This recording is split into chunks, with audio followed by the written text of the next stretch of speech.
تحریک انصاف کی 8 فروری کو مینار پاکستان پر جلسہ کرنے کی درخواست مسترد۔ لاہور میں ہونے والے اہم ایونٹس کے باعث درخواست ڈی سی نے مسترد کی۔ پی ٹی آئی کی درخواست مسترد کرنے کا فیصلہ ضلعی انٹیلیجنس کمیٹی کی سفارش پر کیا گیا۔ پی ٹی آئی کے ماضی کے جلسوں میں ضابطہ اخلاق کی خلاف ورزیاں بھی اجازت نہ دینے کی وجہ قرار۔ ڈی سی لاہور کا یہ کہنا ہے کہ فیصلہ امن و امان کی صورتحال کو برقرار رکھنے کے لیے کیا گیا۔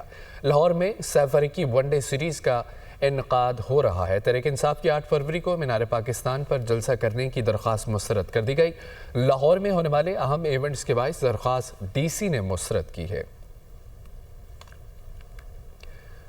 غزہ پر قبضے کے حوالے سے ٹرمپ کے بیان پر عالمی رد عمل دھرے کا درا رہ گیا۔ وائٹ ہاؤس اور محکمہ خارجہ کی وضاحتیں بھی کسی کام نہ آئیں۔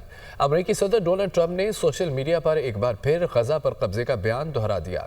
ٹرمپ کا یہ کہنا ہے کہ جنگ ختم ہونے کے بعد غزہ کی پٹی اسرائیل کے ذریعے امریکہ کے حوالے کر دی جائے گی۔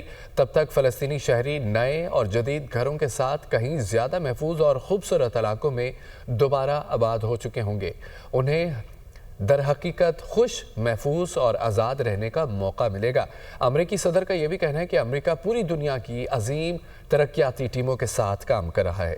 آہستہ آہستہ اور احتیاط سے غزہ کی تعمیر شروع کی جائے گی، جو زمین پر اپنی نوعیت کی عظیم اور سب سے شاندار پیش رفت بن جائے گی۔ امریکہ کو کسی فوجی کی ضرورت نہیں ہوگی، خطے میں استحکام آئے گا۔ پولیس نے وکلا کو معاملے کی جوڈیشل انکوائری کی پیشکش کر دی ہے۔ جوڈیشل انکوائری ڈسٹرکٹ سیشن جج حیدرآباد کی زیر نگرانی کی جائے گی۔ سندھ پولیس حکام کا یہ کہنا ہے کہ سندھ پولیس قانون کے دائرہ کار میں رہتے ہوئے مسئلے کا حل چاہتی ہے۔ چیکنگ کے دوران گاڑی کو روکا، گاڑی پر سبز نمبر پلیٹ لگی ہوئی تھی اور بلیک شیشے تھے۔ معاملہ کیا ہے؟ حیدرآباد سے ہمارے نمائندے الطاف کوٹی ہمارے ساتھ موجود ہیں۔ کیا معاملہ ہے الطاف، بتائیے۔ یہ گزشتہ 3 دن سے حیدرآباد میں پولیس اور وکلا کے درمیان ایک تنازع کھڑا ہو گیا ہے۔ 3 تاریخ کو حیدرآباد میں بھٹائی نگر تھانے کے حدود میں چیکنگ کے دوران ایک مہران کار کو پولیس نے روکا، جس پر سبز رنگ کی نمبر پلیٹ لگی ہوئی تھی اور بلیک جو شیشے لگے ہوئے تھے۔ اس کار سوار سے جب پوچھ گچھ کی گئی تو وہ کوئی معقول جواب نہیں دے سکا، جس پر پولیس نے اپنا کردار ادا کرتے ہوئے مربجہ قانون کے تحت قانونی کارروائی عمل میں لائی۔ اس قانونی کارروائی پر حیدرآباد کے کچھ وکلا کو تحفظات تھے، جنہوں نے اس کا ایشو بنا کر S S P office Hyderabad میں احتجاج کیا اور توڑ پھوڑ کی۔ پولیس کی اعلیٰ قیادت نے وکلا کی قیادت سے مذاکرات کے لیے آج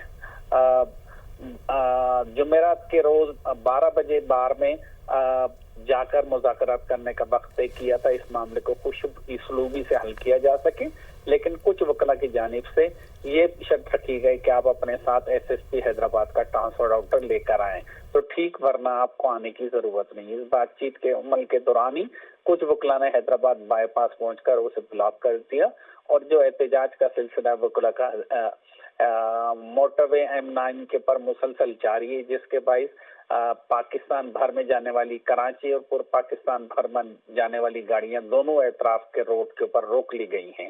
پولیس اس معاملے سے ایسا لگتا تھا کہ دور ہے، لیکن ابھی کچھ دیر پہلے ہی پولیس نے اپنا ہی موقف دیا ہے کہ اس واقعے کے پولیس جوڈیشل انکوائری کروائے گی اور یہ جوڈیشل انکوائری کروانے کے لیے راضی ہے، اور یہ جوڈیشل انکوائری سیشن جج حیدرآباد اور بار کے نمائندے اور ایک سینئر پولیس آفیسر کی نگرانی میں کرانے کو تیار ہے۔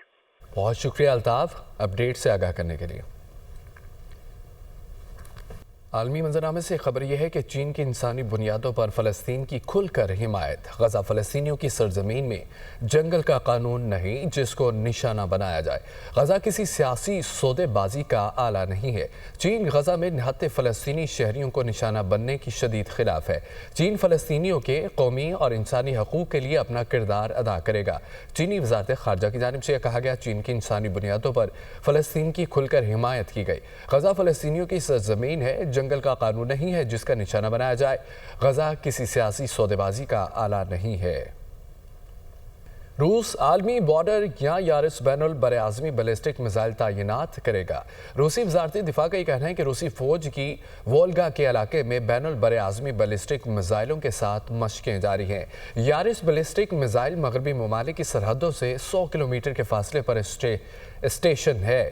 یوکرین تصادم کے باعث جوہری جنگ کا خطرہ موجود ہے۔ روس عالمی بارڈر پر یارس بین البراعظمی بیلسٹک میزائل تعینات کرے گا۔ روسی وزارت دفاع کا یہ کہنا ہے کہ روسی فوج کی وولگا کے علاقے میں بین البراعظمی بیلسٹک میزائلوں کے ساتھ مشقیں جاری ہیں۔ یارس بیلسٹک میزائل مغربی ممالک کی سرحدوں سے 100 کلومیٹر کے فاصلے پر اسٹیشن ہے۔ اقوام متحدہ سیکرٹری جنرل کا کانگو میں خانہ جنگی کے فوری خاتمے اور ثالثی کا مطالبہ۔ ڈیموکریٹک ریپبلکن آف کانگو کی خود مختاری اور علاقائی سالمیت کا احترام کیا جائے۔ امن کی خاطر ہم سب کو اپنا کردار ادا کرنا چاہیے۔ کانگو حکومت اور مسلح گروہوں کے درمیان آئندہ چند روز میں میٹنگ متوقع ہے۔ دارالحکومت گوما میں 2800 شہری لقمہ اجل بن چکے ہیں۔ اقوام متحدہ انسانی حقوق کے مطابق اقوام متحدہ سیکرٹری جنرل کا کانگو میں خانہ جنگی کے فوری خاتمے اور ثالثی کا مطالبہ۔ ڈیموکریٹک ریپبلکن آف کانگو کی خود مختاری اور علاقائی سالمیت کا احترام کیا جائے۔ اسرائیل کے ایک طرف امریکہ میں نیتن یاہو کے کامیاب دورے کے دعوے، دوسری جانب لاعلمی کا اعتراف۔ اسرائیلی حکومت غزہ سے متعلق ڈونلڈ ٹرمپ کے بیان کی تفصیلات سے واقف نہیں ہے۔ ڈونلڈ ٹرمپ نے غزہ کے بارے میں غیر متوقع بیان دیا ہے۔ ٹرمپ نے مذاکرات کے دوسرے مرحلے کے آغاز پر بیان دیا۔ ڈونلڈ ٹرمپ کا بیان مشرق وسطیٰ میں غصے کا باعث بنا۔ اسرائیلی وزیر خارجہ کی اطالوی ہم منصب کے ساتھ نیوز کانفرنس۔ اسرائیل کے ایک طرف امریکہ میں نیتن یاہو کے کامیاب دورے کی دعوت، جبکہ دوسری جانب لاعلمی کا اعتراف۔ اسرائیلی حکومت غزہ سے متعلق ڈونلڈ ٹرمپ کے بیان کی تفصیلات سے واقف نہیں۔ ڈونلڈ ٹرمپ کے بارے میں غیر متوقع بیان دیا گیا۔